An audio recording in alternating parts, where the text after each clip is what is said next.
The quiet city of Oakridge, nestled in the interior of Oregon, was forever changed on October 17, 1997, by an anonymous connection received by Sheriff Thomas Wilkins. A neighbor, who preferred not to identify himself, made a complaint alleging strange sounds emanating from an isolated property belonging to the Blackwood family, established in that mountainous region since the mid-19th century. "Something is wrong in that barn," said the recording of the call, preserved in the archives of the Lane County Police. "I have never seen anyone come in or out, but at night, sometimes, I hear shouts. They are not animals."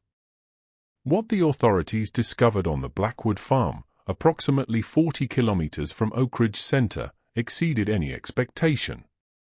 Hidden by dense vegetation and surrounded by a barbed wire fence of almost 3 meters in height, stood a faded red barn. It appeared common at a distance, but its only entrance was sealed with several locks, chains, and padlocks. When the officers broke down the door, the odor was the first thing that hit them, a mixture of urine, feces, and something indefinable that one of the police would later describe as the smell of the very absence of humanity.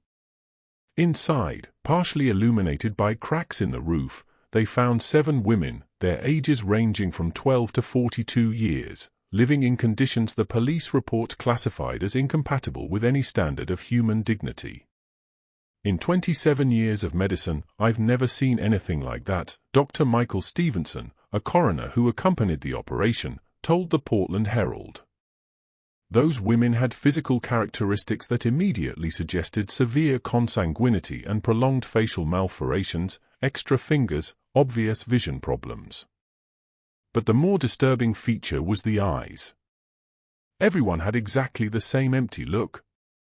Subsequent investigations would reveal that the barn housed not only victims but a generational experiment in family endogamy that extended for at least 5 generations. Genetic records collected at the University of Oregon would confirm these were possibly the most consanguineous women ever documented in modern United States history. The property officially belonged to Jeremiah Blackwood, then 68, the patriarch of a family that had progressively isolated itself from the community over the course of decades. What had started as simple social removal would eventually become one of the most disturbing stories of abuse, isolation, and intentional genetic manipulation ever documented. The initial investigation showed that 4 of the 7 women were biological daughters of Jeremiah, while the other 3 were the result of unions between his own children and daughters over the years. The coefficient of consanguinity of some of them, as later calculated by geneticists at the University of Washington, reached values close to 0.375, numbers rarely seen outside of extremely isolated communities, explained Dr. Eliza Montgomery, the forensic geneticist in charge of the case. "This was not a case of ignorance or accident. We found detailed diaries that demonstrate clearly a deliberate intention to create a pure lineage, as they called it.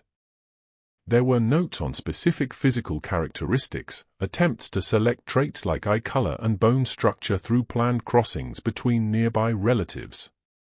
The Blackwood case not only shocked the small local community but also rekindled discussions on rural isolation, community surveillance, and the limits of family privacy in remote regions of the United States. The history of the Blackwood family goes back to the Great Depression when Elijah Blackwood, Jeremiah's grandfather, acquired the 200-acre property in 1931 for a fraction of its value. Original Lane County records show that Elijah, a former miner who lost everything in the economic collapse, paid only $175 for the land, a value that even in that epoch was considered extremely low. The reason for the price, according to local historical archives, was the property's sinister reputation. In 1924, the former owner, John Wickman, had murdered his entire family before committing suicide. Since then, no one had been interested in the land. This event, although apparently disconnected from the history of the Blackwoods, would establish a pattern of isolation and superstition that would shape the family's fate. Elijah Blackwood arrived with his wife, Martha, and 5 children, 3 boys and 2 girls. According to the few school records preserved in the Municipal Library of Oakridge, the children attended the local school for just a single year before they were removed for home education. An official document of school dismissal, dated 1933, contains an observation from the director of the time: family demonstrates extreme behavior, not integrated. Children exhibit proper knowledge for their age but avoid contact with other students. The family rarely went to the city, making only 2 or 3 annual visits to buy what they could not produce themselves. A diary maintained by the owner of the local warehouse between 1935 and 1940, preserved at the Oakridge Historical Museum, records, "The Blackwoods came today.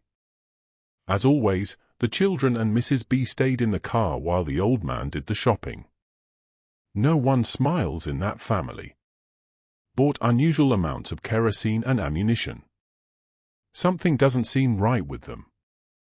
During World War II, when recruitment agents visited the property in 1943, they found armed resistance. Police records from the time indicate that Elijah threatened the officers with a shotgun, stating that no Blackwood would spill blood for a government that only remembers men when it needs them to die. For some reason not fully clarified in the archives, the authorities decided not to insist.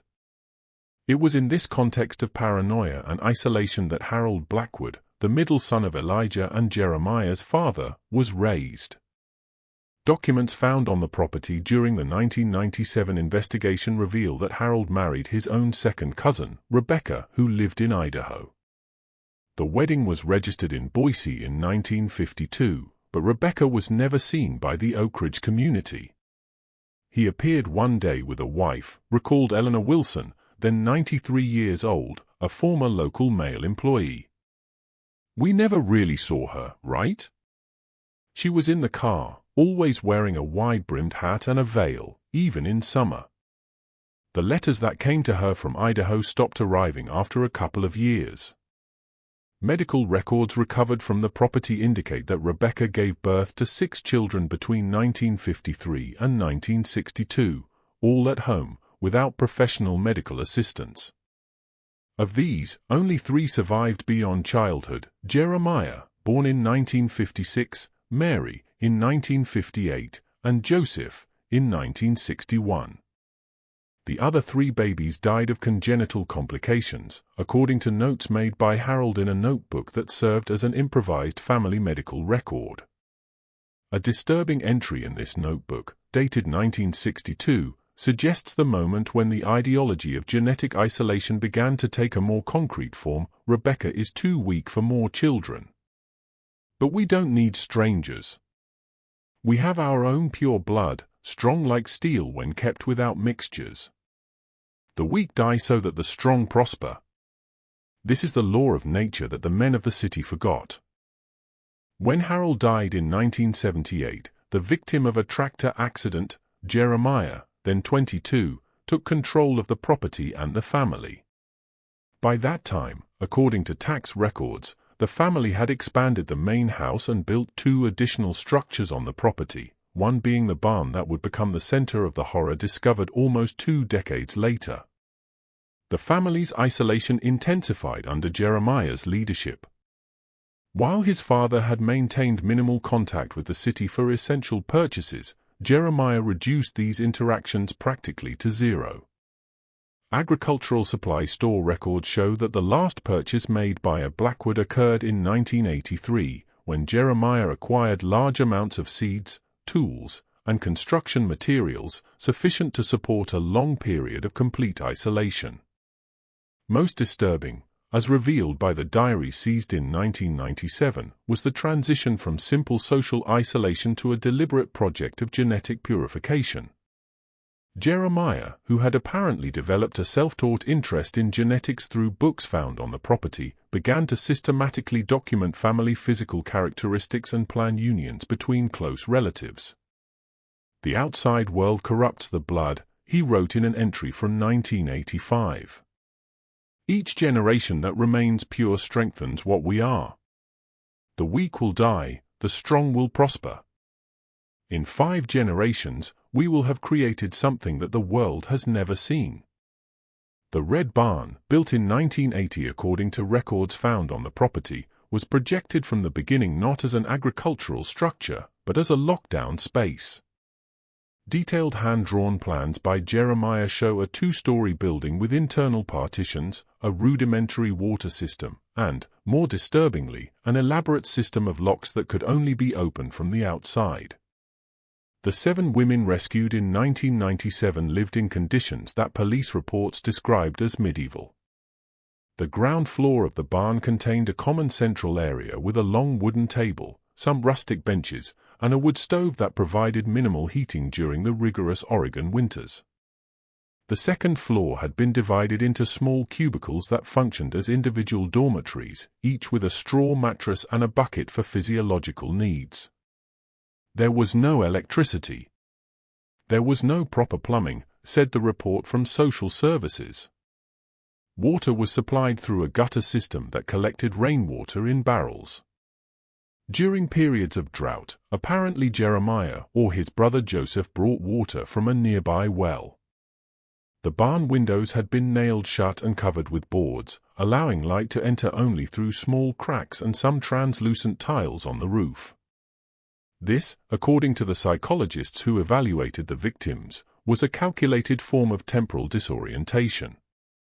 The women had only a vague notion of the passage of days, depending on the natural light that could penetrate these limited openings.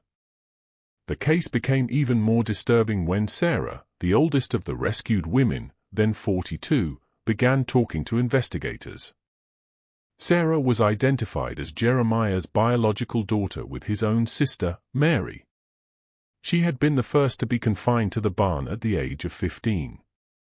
"Daddy said we were special, that our blood was purer than that of any family in America," Sarah said in a recorded statement, now preserved in the FBI archives as part of its extreme case study program. He had horse breeding books. How breeders maintain pure strains. He said that we were doing the same thing, only better.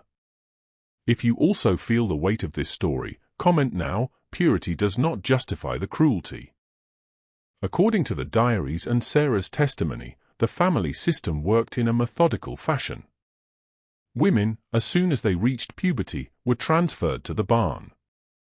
There, they were visited regularly by Jeremiah or Joseph in a system of rotation documented in notebooks found in the main house. These visits resulted in frequent pregnancies, although many ended in miscarriages or stillbirths. Weak babies did not survive, and this was considered natural, even desirable, explained Dr. Robert Peterson, the forensic psychiatrist designated for the case. The male children who survived were eventually taken to the main house to be trained, while the girls remained in the barn with their mothers, perpetuating the cycle. The women's daily routine, as rebuilt by investigators, consisted mainly of work, sewing, preparing simple foods, cleaning the confined space, and cultivating a small adjacent garden surrounded by the barn, where they could pass brief periods, always watched. This garden, ironically, was the only source of beauty in their lives. Several flower species had been planted among the vegetables, creating a surreal contrast with the darkness of their existence. Makeshift medical records kept by Jeremiah, found during the research, revealed a disturbing clinical coldness. Each woman had a chip detailing her physical characteristics, pregnancy history, and, more disturbingly, her reproductive value, classified on a scale of 1 to 10. The food provided to the women was surprisingly nutritious, though monotonous, mainly vegetables cultivated on the property, eggs, milk, and occasionally meat. This was not a typical case of nutritional deprivation, said nutritionist Elizabeth Dawson in her report. On the contrary, there was an almost obsessive concern with certain nutrients. "We found homemade herbal supplements, apparently formulated to strengthen the blood, as described in Jeremiah's notebooks. Communication with the outside world was non-existent. The women had no access to radios, newspapers, or any other source of information. Their knowledge was limited to what they learned from each other and the few books allowed in the barn, mainly practical manuals on agriculture, home medicine, and, disturbingly, an altered Bible from which Jeremiah had removed several passages and added his own texts. One of the most unsettling discoveries was Emma's notebooks. Emma, the second oldest of the women, then 37, had hidden them under her mattress. They contained detailed drawings of what she imagined the outside world to be like, based only on stories told by the older women and the scarce images in the few available books. Her designs of modern cities resembled illustrations from the 19th century, revealing the profound informational isolation in which they lived. They developed their own communication system, explained Dr. Linda Morris, a linguist who analyzed the interactions between the women after the rescue. It wasn't exactly a new language, but they used common words with specific meanings that only they understood. For example, they called the sun the vigilante and had dozens of different terms to describe the sounds of the barn during storms. When asked about resistance or escape attempts, the women showed a conditioned response of fear. "Where would we go?" asked Lily, then 23, during a therapy session. "Daddy said that the outside world was full of radiation, that people were sick and deformed. He said we were the only healthy people left, and that one day, when it was safe, we would leave and repopulate the earth." This apocalyptic mythology, created by Jeremiah to justify the isolation, had been elaborated over decades and incorporated real news elements that he distorted, references to the Chernobyl nuclear accident, the AIDS epidemic, and other global events that he presented as signs of the imminent collapse of civilization. When the 7 women were finally examined at the University of Oregon Medical Center, doctors documented the physical consequences of generations of endogamy. The medical report, later published in the American Journal of Medical Genetics as an anonymous case study, detailed a series of conditions rarely seen in such concentration. The pattern of observed anomalies suggests severe and sustained consanguinity over multiple generations, wrote Dr. James Richardson, the main geneticist of the study. "We are observing the expression of several rare recessive genes that would normally remain dormant in populations with greater genetic diversity.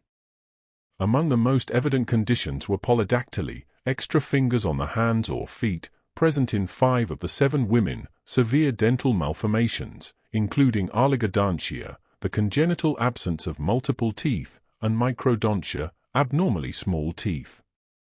4 of the women had heterochromia, a condition where each eye has a different color, a feature Jeremiah apparently valued and was trying to select, according to his diaries.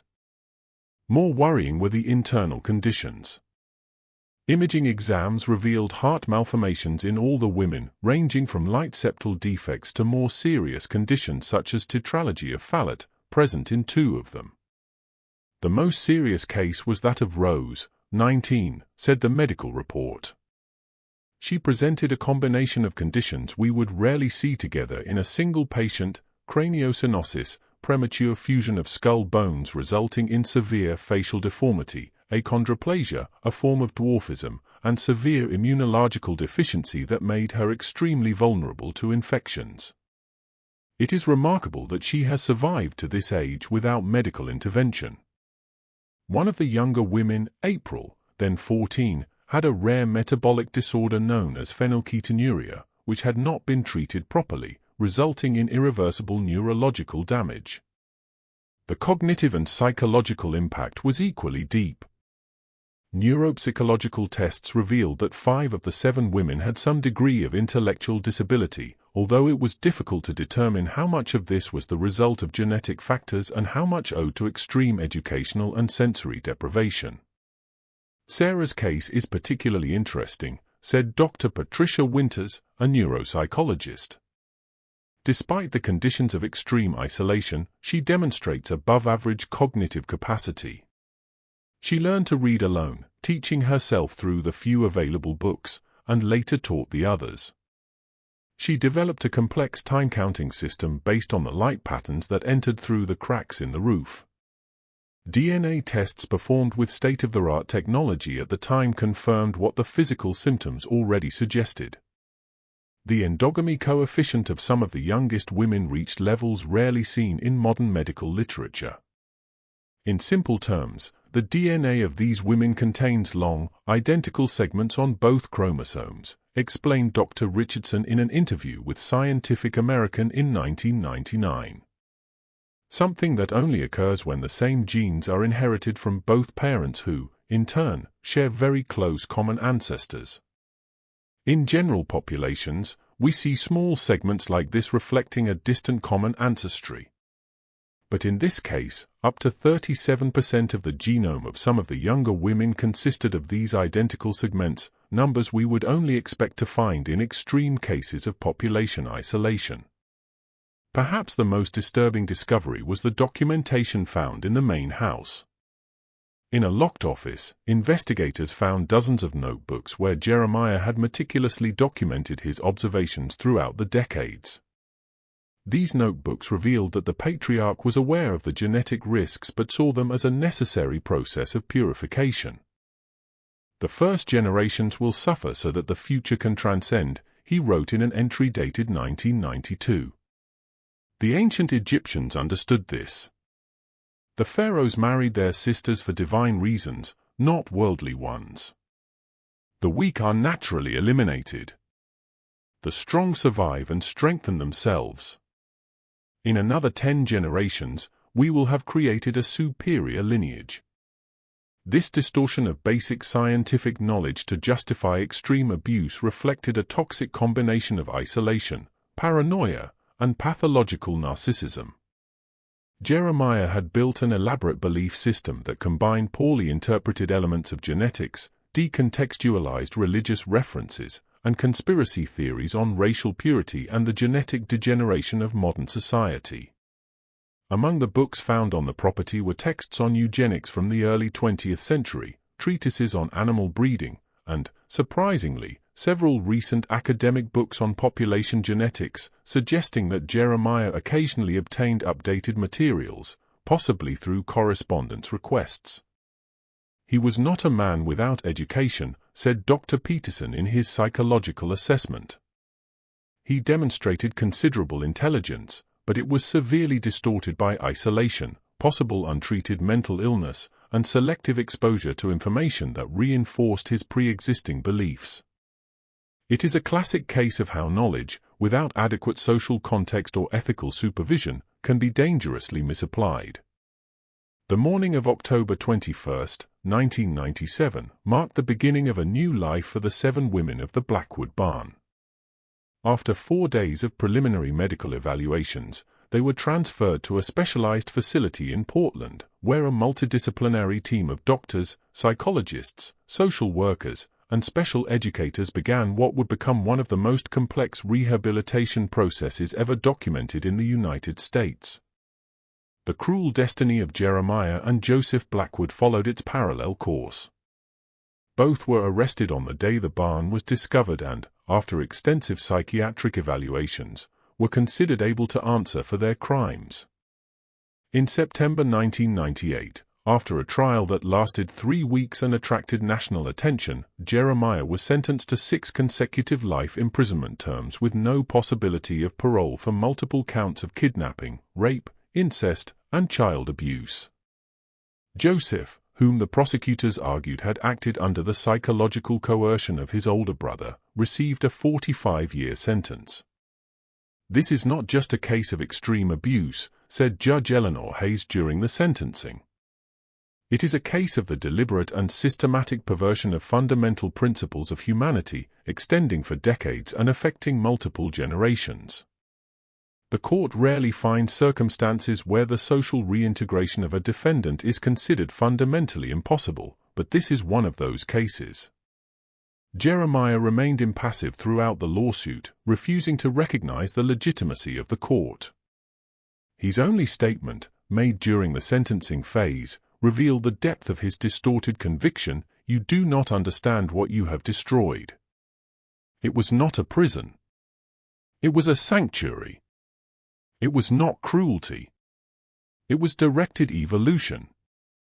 In 100 years, when your lineages are weak and sick, the world will regret what was lost here." Joseph, on the other hand, progressively demonstrated signs of understanding the gravity of his acts. In a letter sent to the court before the sentence, he wrote, "I grew up believing the world was as Jeremiah said. I never knew another reality.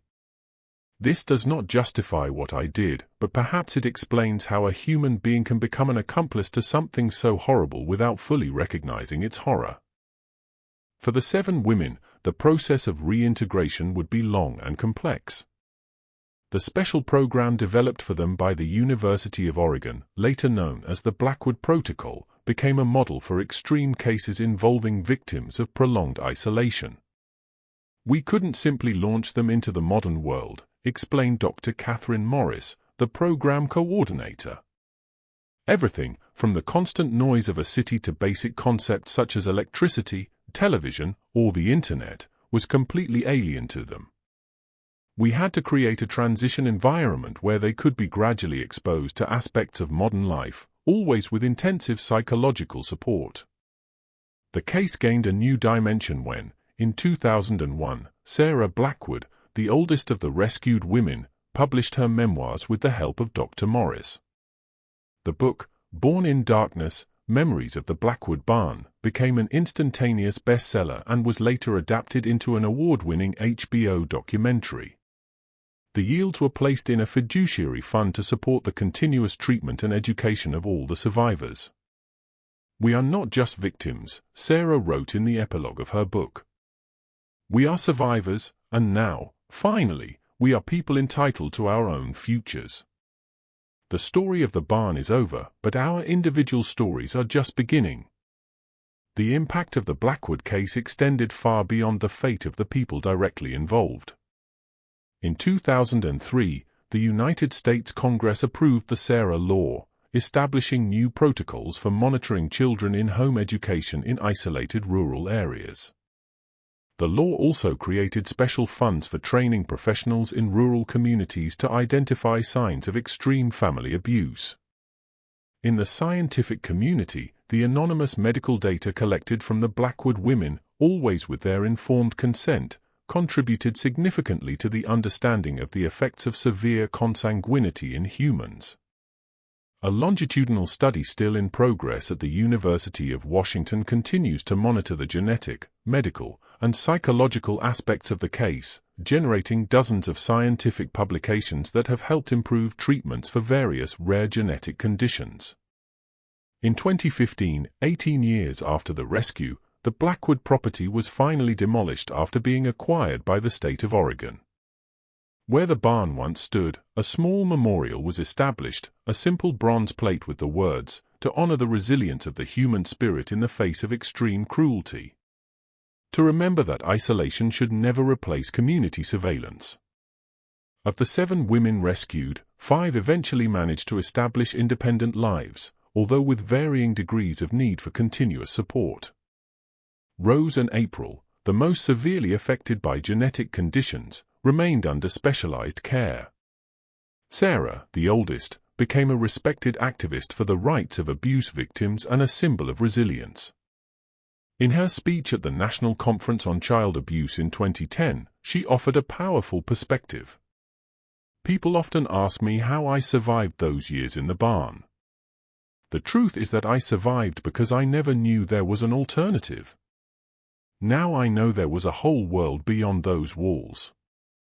My mission is to ensure that no child ever grows up without knowing that he is entitled to this world." The legacy of the Blackwood case remains a dark reminder of the extremes of human isolation and the abuse that can occur when communities lose contact with their most isolated members. It also serves as a testimony to the extraordinary human capacity for recovery and adaptation, even after experiences that challenge the very limits of our understanding. If you have watched this far, it is because this story resonated with you. Leave a comment saying "I watched here" so I can acknowledge you and know who truly follows the channel. Do not forget to subscribe to learn about more real cases like this. Give your like to support our investigative work and share this impactful story with people who value documentaries that reveal the most obscure realities of the human condition.